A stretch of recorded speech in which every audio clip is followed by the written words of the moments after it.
In October 1962, the world came closer to nuclear war than ever before.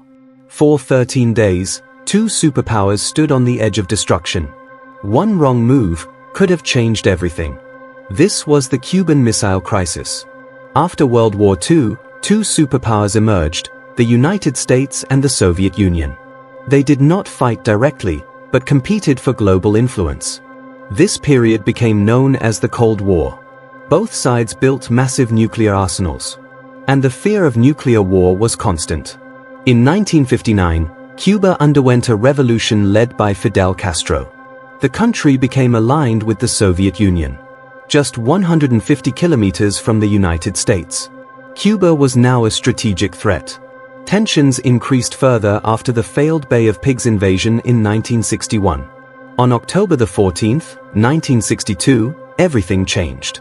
A U-2 spy plane captured images of Soviet missile sites being built in Cuba. These were nuclear missiles, capable of reaching the United States within minutes. President John F. Kennedy was informed. The crisis had begun. Kennedy ordered a naval blockade around Cuba. No more Soviet ships would be allowed to deliver weapons. The world watched as Soviet ships approached the blockade line. Behind the scenes, messages were exchanged between Kennedy and Soviet leader Nikita Khrushchev. Both sides prepared for the worst. Nuclear forces were on high alert. One mistake could mean war. At one point, a Soviet submarine was detected by US forces. The crew, cut off from communication, believed war may have already started.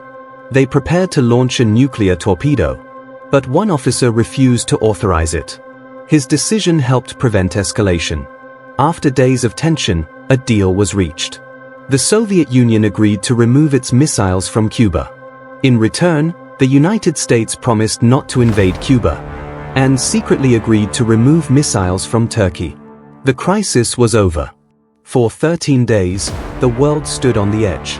The Cuban Missile Crisis showed how close nuclear war could become, and how fragile peace really is. Follow for more.